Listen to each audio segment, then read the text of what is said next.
성경은 고린도전서 1장입니다.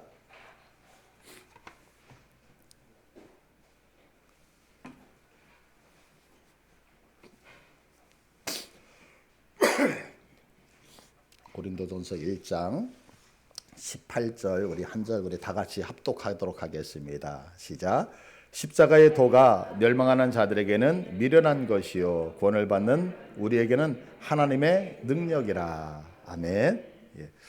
지금 바울은요 고린도 교회에 다툼을 책망하고 있잖아요. 교회 지금 큰 싸움이 났다라고 계속해서 말씀드리고 있어요. 그런데 이 책망을 치유하면서 또한 이 교회의 큰 다툼을 어떻게 회복시키기 위해서 어떤 윤리적으로 도덕적으로 접근하지 않고 있다는 거죠. 신앙의 가장 기초적인 부분들을 통해서 지금 설명을 하면서 교회 문제를 지금 치료하고 있다라고 하는 사실이에요.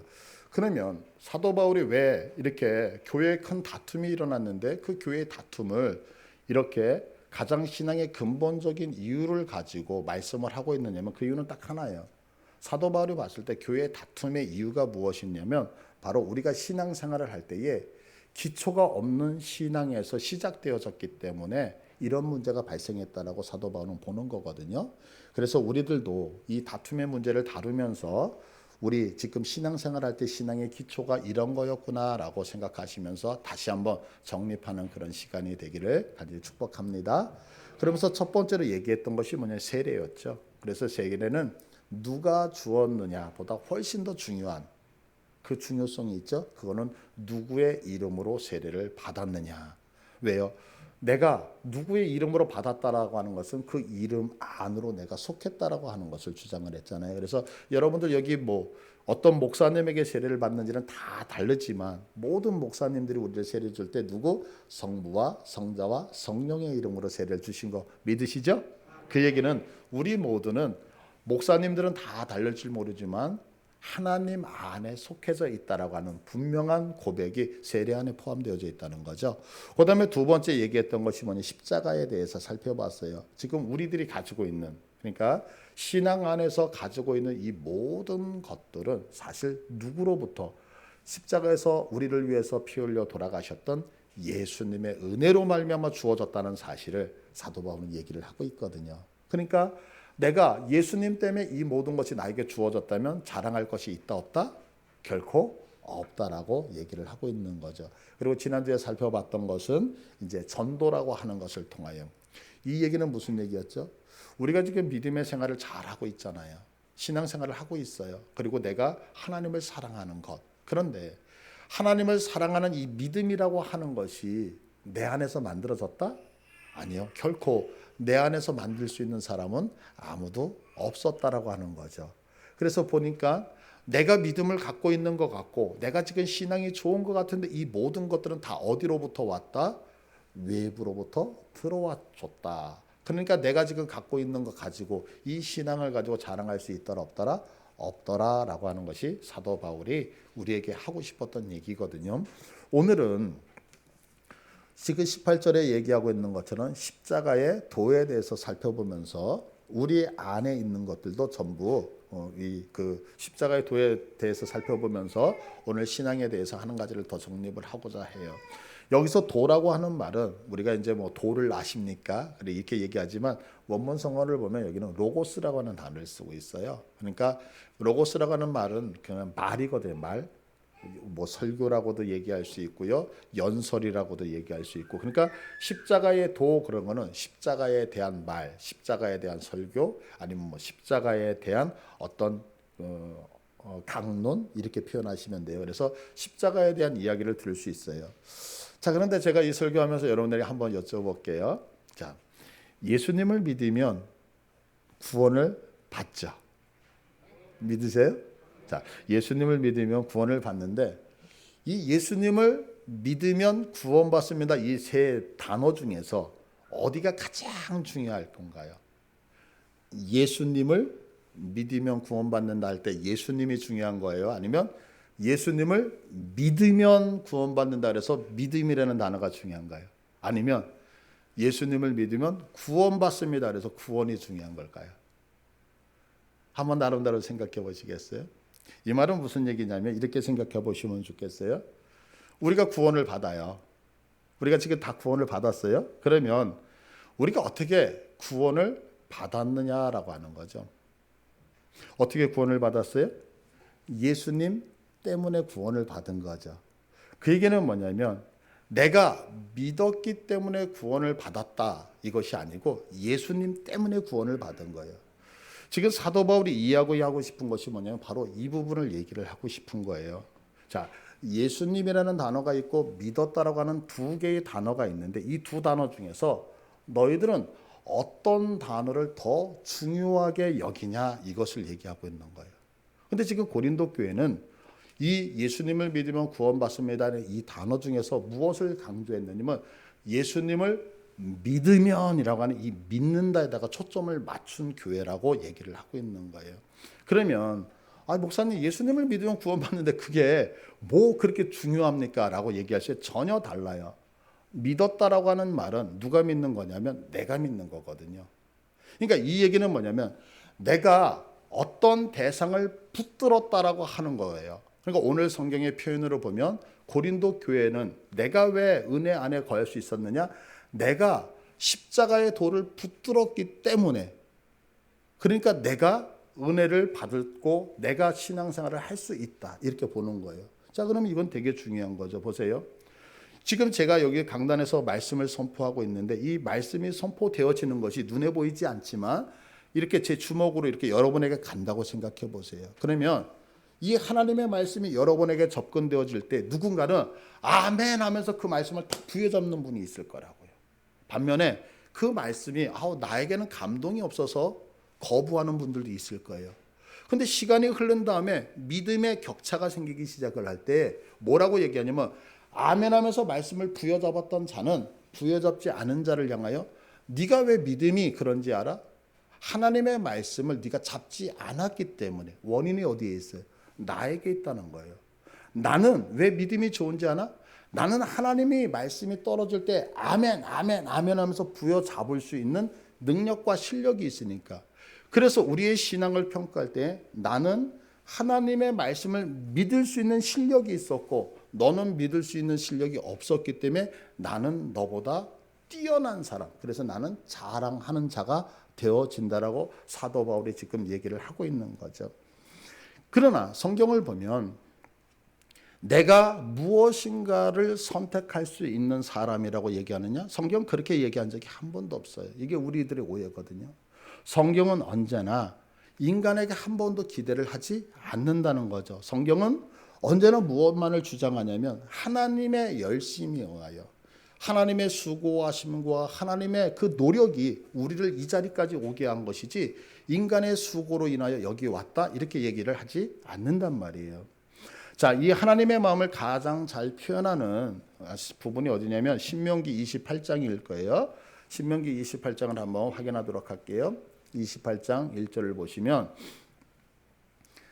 내가 내 하나님 여호와의 말씀을 삼가 듣고 내가 오늘 내게 명령하는 그의 모든 명령을 지켜 행하면, 지금 하나님 우리에게 말씀하시는데 내게 명령하는데 내가 너에게 어떤 명령을 줄 때 모든 명령을 지켜 행하면 내 하나님 여호와께서 너를 세계 모든 민족 위에 뛰어나게 하실 것이며, 그래서 어때요? 2절에 내가 내 하나님 여호와의 말씀을 청종하면 이 모든 복이 내게 임한다라고 말씀하셔요. 그러면서 어떤 복이 임하냐면 3절에 성읍에서도 복을 받고 들에서도 복을 받을 것이요 내 몸에 자녀와 내 토지의 소산과 내 짐승의 새끼와 소와 양의 새끼가 복을 받을 것이며 내 광주리와 떡반죽 그릇이 복을 받을 것이고 내가 들어와도 복을 받고 나가도 복을 받을 것이라 이래요. 어떻게 복을 받을 수 있어요? 하나님의 말씀을 잘 지키면. 근데 여기서 조금 더 내려가면 15절에 이렇게 설명하죠. 내가 만일 내 하나님 여호와의 말씀을 순종하지 아니하며 내가 오늘 내게 명령한 그의 모든 명령과 규례를 지켜 행하지 아니하면, 하나님의 말씀을 안 지켰을 때 어떤 현상이 생기냐면 저주가 내게 임할 것이다 이래요. 그러면서 그 저주가 어떻게 임한 16절에 내가 성읍에서도 저주받으며 들에서도 저주를 받을 것이며 또 내 광주리와 떡 반죽 그릇이 저주를 받을 것이며 내 몸의 소생과 내 토지의 소산과 내 소와 양의 새끼가 저주받고 내가 들어와도 저주받고 나가도 저주받으리라.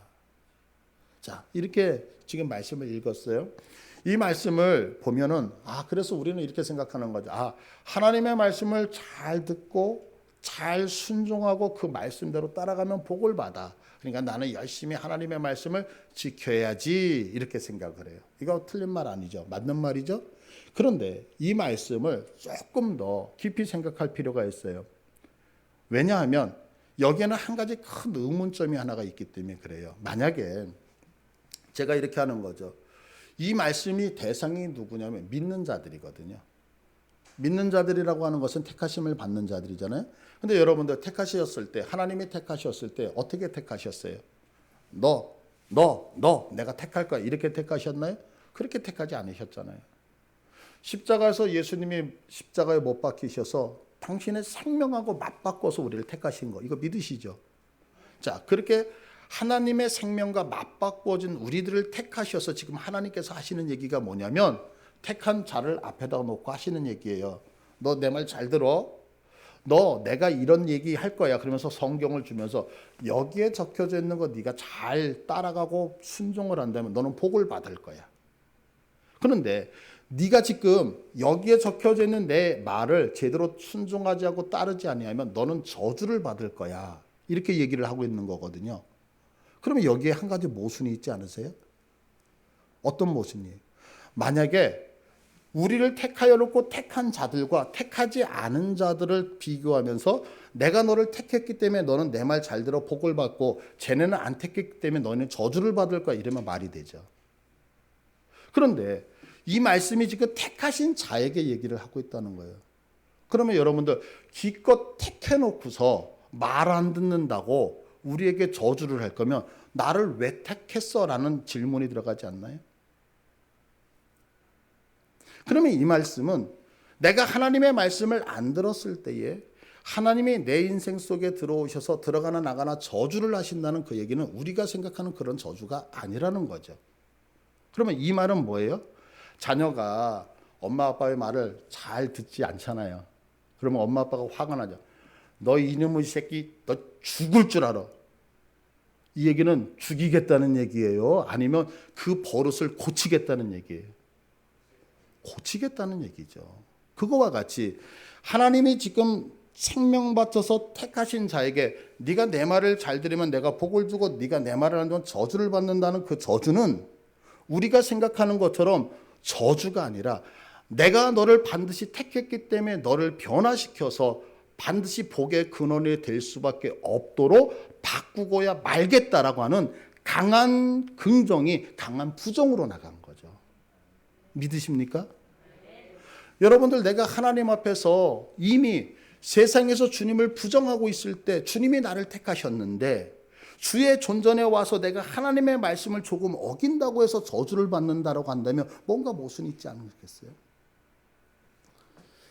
우리는 아브라함을 보면서요, 아브라함을 믿음의 조상이라고 이야기를 해요. 그죠? 아브라함은 믿음의 조상이에요. 그런데 여기서 믿음의 조상이라고 하는 얘기는 아브라함이 최초의 믿음을 가졌다라고 하는 얘기가 아니거든요.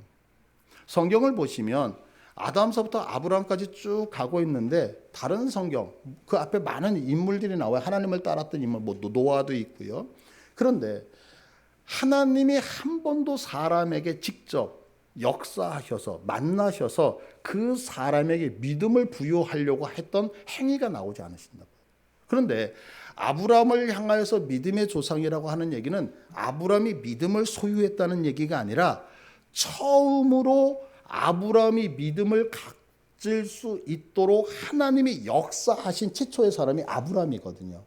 그래서 아브라함이 믿음의 조상이라고 하는 것은 믿음을 가졌다가 아니라 믿음을 갖게 하나님이 역사하신 처음 사람이다라는 의미에서 믿음의 조상이라고 얘기를 하는 거예요.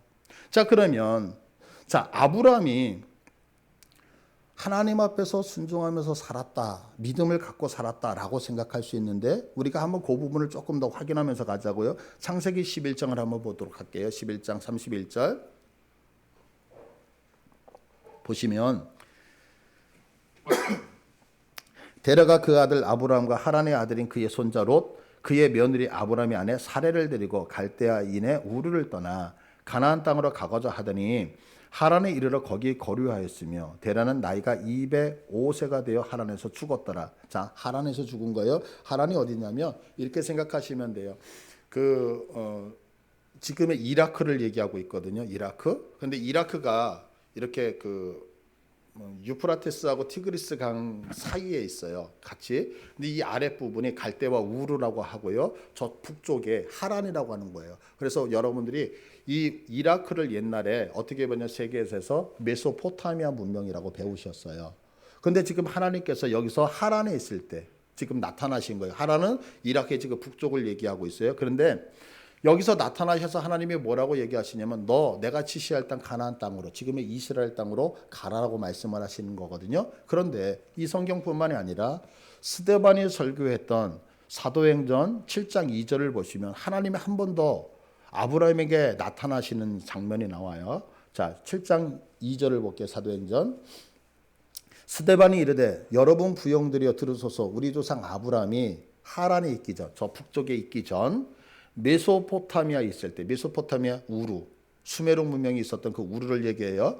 메소포타미아에 있을 때 영광의 하나님이 그에게 보여 이르시되 내 고향과 친척을 떠나 내가 내게 보일 땅으로 가라 하시니 아브라함이 갈대아 사람의 땅을 떠나 하란에 거하더라. 자, 하나님 지금 아브라함이 하나님이 나타나셔서 말씀하시니까 갈대와 우루에서 하란으로 이동했다라고 얘기를 해요. 그런데 지금 성경에서 아브라함에게 하나님이 몇 번 나타났어요? 2번 나타나신 거예요.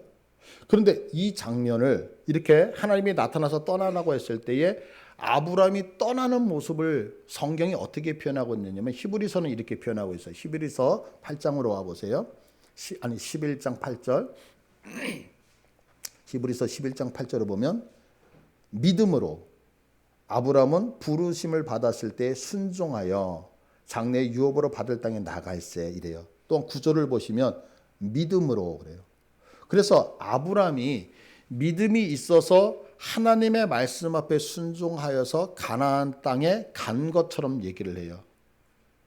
그런데 여기서 제가 드리고 싶은 건 뭐냐면 정말 아브라함이 믿음이 있어서 갔을까요? 믿음이 없는데도 갔을까요? 이건 너무 중요한 거예요. 근데 조금 어렵고 힘들지라도 하나하나 차근차근 여러분들 생각하면 따라와 보세요. 자, 여호수아서 24장을 볼게요. 여호수아서 24장 2절을 보시면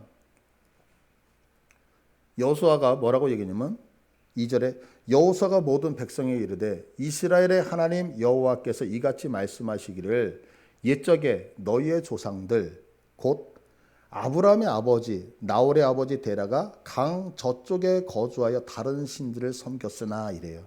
그러니까 지금 아브라함의 아버지가 데라인데 이 데라는 이방신을 섬겼다는 거예요.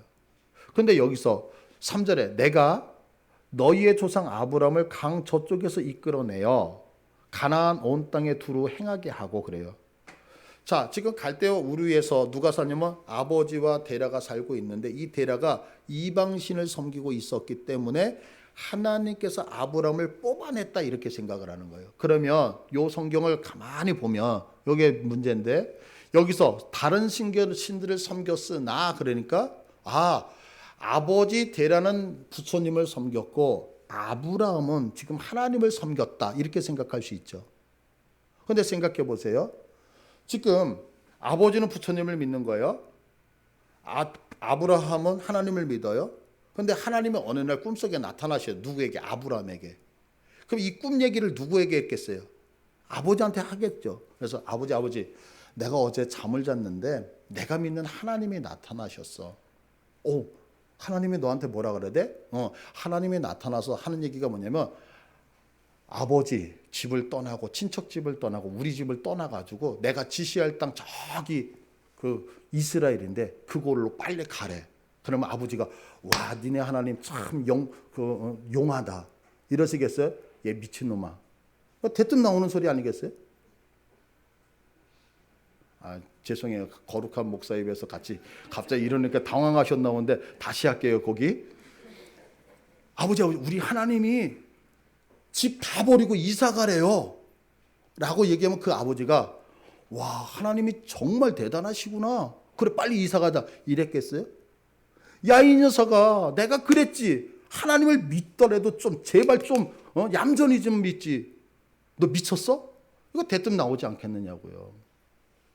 그러면 조금 전에 여호수아서의 그 말씀은 그런 말씀이 아니죠. 지금 아버지도 못 믿는 거예요. 이방신 부처님을 믿고 아브라함도 부처님을 믿은 거예요. 그럴 때에 하나님이 나타났어요. 근데 하나님은 내가 믿는 신하고 전혀 다르잖아요. 아브라함이 다시 얘기는 아버지 어제 나는 분명히 부처님 믿잖아. 그런데 하나님이라고 하는 분이 나한테 나타났다. 근데 하나님이라는 분이 나한테 나타나서 빨리 이 고향 친척 아비 집을 떠나서 그리로 가래 라고 하면 아버지가 하나님이라는 사람이 야 우리는 부처님을 믿는데 야 이건 뭔가 신이 우리들에게 계시하는 것 같다 라고 하면서 쿵짝이 맞지 않겠어요? 아닌 것 같으세요? 자, 성경 다시 창세기 11장 13절 31절을 볼게요. 11장 31절. 여기 보시면 31절에 데라가 주인공이 누구예요? 데라예요. 데라. 지금 데라가 그의 아들 아브라함 그리고 하란의 아들이 그의 손자 롯 그리고 그의 며느리 아브라함의 아내 사레를 데리고 누가 데리고 가냐면 아버지가 데리고 가는 거예요. 아버지가. 그러면 꿈에는 누가 나타났어요? 하나님이 꿈에 누구의 꿈에 나타난 거예요? 아브라함에게 나타났잖아요.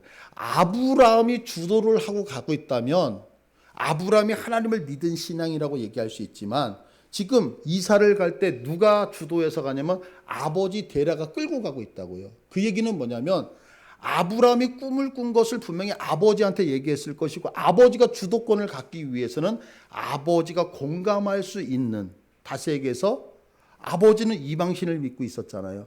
그럼 아브라함도 이방신을 믿었기 때문에 이런 일이 있을 수 있다라고 하는 거죠. 여기까지 이해되십니까?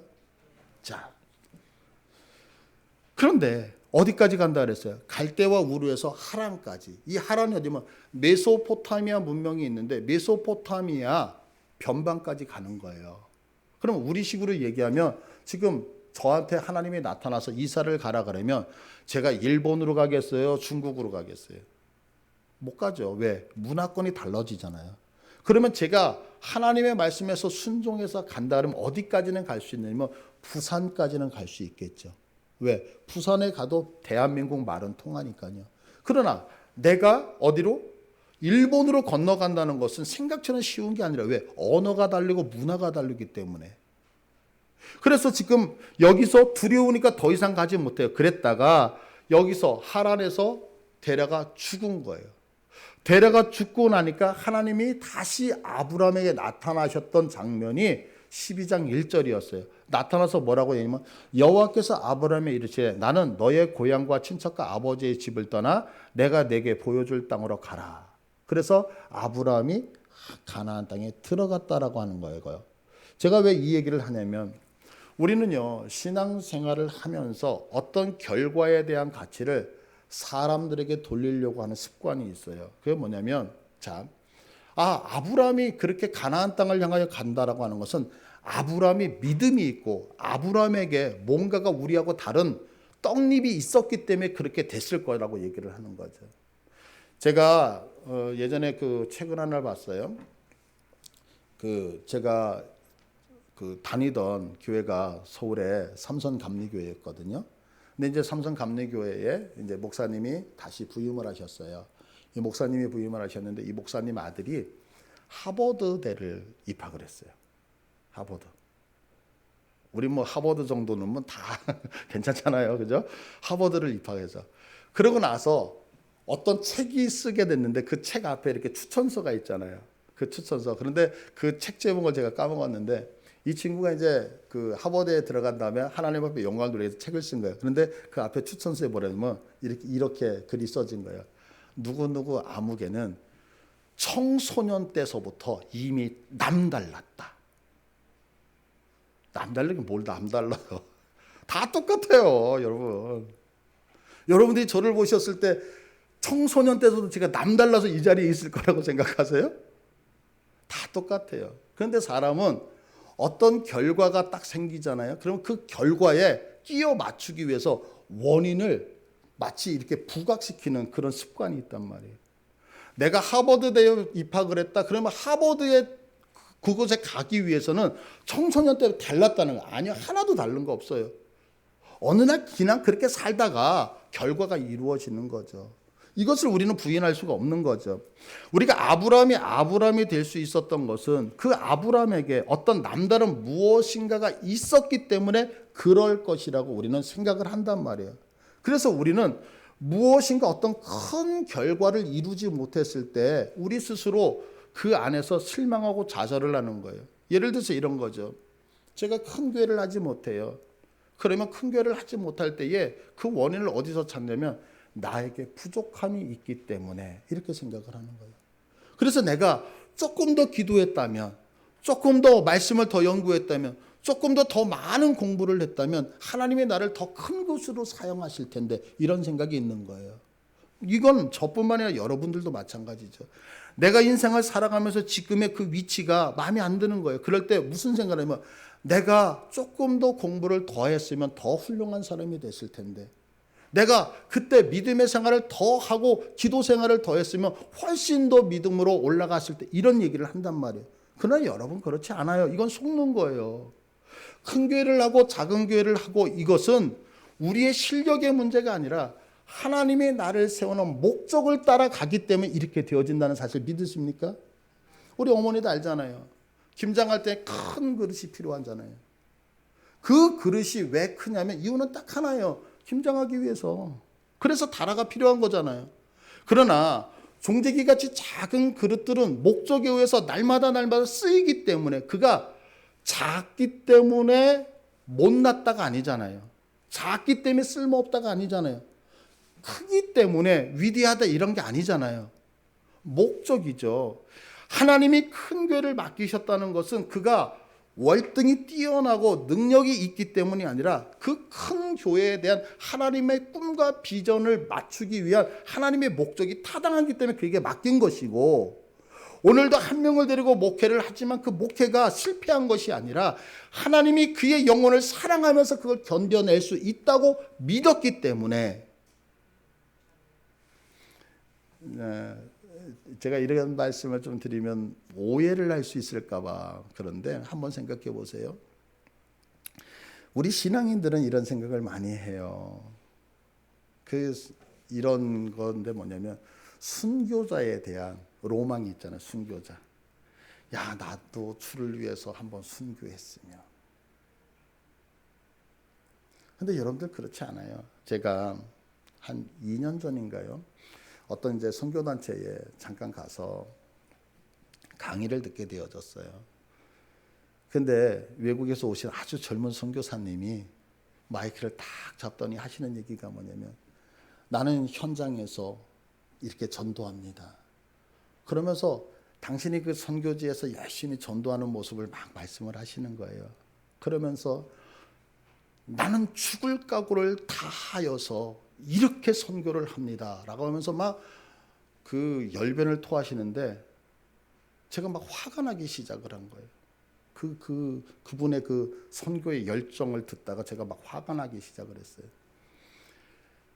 그러고 나서 이제 은혜를 받은 사람들이 나와서 앞에서 나는 이런 은혜 받았습니다, 저런 은혜, 이렇게 대화하는 시간이 있었던 거예요. 그러니까 앞에 다른 목사님들이 쭉 서서 와, 선교사님의 그 열정 정말 대단합니다, 부끄럽습니다, 부끄럽습니다 그러면서 다 부럽다고 얘기를 하다가 제 차례가 딱 왔어요. 제가 이런 말씀을 드렸어요. 죽는 건 쉽죠. 그러나 죽지 못하는 건 더 어려운 거예요. 내가 주를 위해서 생명 바치기 위해서 열심히 뛰어서 주님이 단칼에 날 죽이셔서 순교자가 된다는 건 얼마나 쉬워요. 그런데 먹을 것이 없어요. 입을 것이 없어요. 내 자녀가 돈이 없어서 굶주리고 있는 그 모습을 보면서 주님이 언제 오실지도 모르는 그 사명 하나 감당하면서 한 명의 성도를 데리고서 눈물을 흘리면서 살아가는 목회자의 삶은 선교사의 삶보다 훨씬 더 어렵다는 사실을 믿으십니까? 우리는 자꾸 그런 로망을 갖고 있는 거예요. 한 방에 주님에 대해서. 아니요, 여러분, 그렇지 않아요. 지금 기독교 신앙에서 가장 중요한 것은 내 실력이 부족하기 때문에 하나님에 대한 사랑이 없어서 내가 헌금 생활을 못해서 내가 기도를 못해서 내가 봉사를 못하기 때문에 내가 이렇게 작을 수밖에 없다라고 생각하는 거 아니라는 거죠. 내가 복받은 이유는 내가 무엇을 했다는 원인 때문에 결코 아닌 것을 여러분들 믿으십니까? 내가 은혜와 복 가운데 살아가는 이유는 내가 하나님의 자녀이기 때문에 은혜 안에서 살아가는 것이지 내가 주님 앞에 무엇을 했기 때문이 아니란 말이에요. 근데 우리는요, 우리에게서 자꾸 무엇인가를 원인을 찾다가 내가 무엇인가를 가진 자라고 한다면 나는 이것 때문에 성공해서 나는 이것 때문에 이렇게 됐어라고 자랑을 하게 되고, 내가 바로 하나님의 그 무엇인가가 없으면 나의 모습에 실망하고 자라라는 우리 성도들의 모습이 너무너무 많다라고 하는 거죠. 근데 이것은 잘못된 신앙관이에요. 아브라함은 하나님께 무엇을 지금 하지 않았다고요. 그가 한 것은 아무것도 없어요. 믿음으로 순종하지 않았어요. 하나님을 떠나서 이방신을 섬길 때에 하나님의 수고와 노력이 그를 그 죄악에서 떠나게 하셨고, 그래서 그를 가나안 땅으로 인도하셨다고요. 그래서 성경은 뭐라고 설명하고 있느냐면 창세기 12장 5절을 볼까요? 5절에 보시면 우리 한번 다 같이 읽어볼게요. 시작. 아브라함이 그의 아내 사레와 조카 롯과 하란에서 모은 모든 소유와 얻은 사람들을 이끌고 가나안 땅으로 가려고 떠나서 마침내 가나안 땅에 들어갔다. 이 마침내라고 하는 단어는 누가 써야 되는 마침내면 하나님 쪽에서 사용하시는 마침내라고요. 무슨 얘기냐면 내가 선택한 자를 반드시 이끌고야 말겠다는 하나님의 그 의지의 단어가 이 마침내라고 하는 단어이죠. 우르에서 나타나셨어요. 그래서 너 가라고 했는데 아브라함 제대로 순종하지 못하잖아요. 왜요? 두려웠기 때문에. 그래서 어디서 머물러요?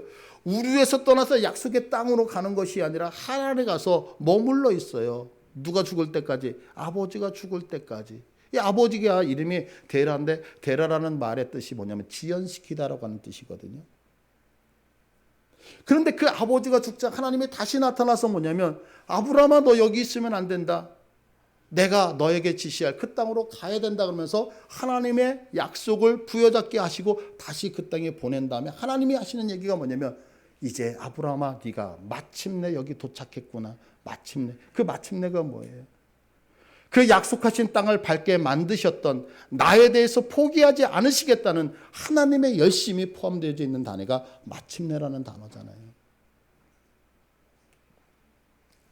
바울이 지금 이야기하고 싶은 것이 무엇이냐면 내가 지금 예수님을 믿어서 내가 예수님을 붙든 그 원인이 우리 되게 한 것이 아니라 우리가 예수님을 믿고 하나님의 백성이 된 것은 나를 너무나도 사랑하셔서 포기하지 않으시는 하나님의 방법과 그 열심이 지금 우리를 이 자리에 오게 하셨다는 사실. 너희들 이거 믿느냐? 이렇게 얘기하는 거예요. 자, 한번 생각해 보시자고요. 누군가에 의해서 내가 전도를 받았어요. 누군가에 의해서 전도를 받았을 때 아멘, 나는 이제 주님을 위해서 살겠습니다. 그러면서 한 번도 방황하지 않고 지금 이 자리까지 오신 분 계신가요? 기도했는데 기도에 응답되지 않는다고 하나님 나한테 어떻게 이럴 수 있죠? 주님 앞에 조금 열심을 냈는데 열심을 낼 때에 내 인생이 더 망가지는 것 같아서 힘들어지는 것 같아서 하나님 내가 이럴 바에는 뭐하러 예수 믿죠? 그러면서 주님 앞에 분명히 헌신하겠다고 다짐한 그 순간이 있었는데 어느 날 뒤돌아보면 주님하고는 상관없이 저 세상으로 나갔던 적 한 번도 없으신가요? 내 인생을 뒤돌아보면 그게 너무너무 많잖아요. 그런데 오늘 이 자리에서 예배 드리는 것은 내가 잘나서 내가 수고하여 내가 노력해서가 아니라는 거였죠.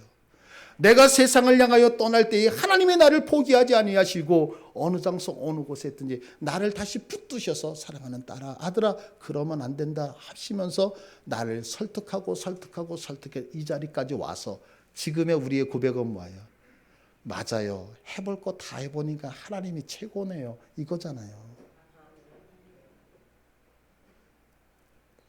저는요 우리 청년들을 보면 너무 좋아요. 이 화창한 좋은 날에 여기 와 있는 쟤네들은 뭘까라는 생각을 가끔가다 해요. 지금 이 시간에 놀러가 있는 친구들이 얼마나 많아요.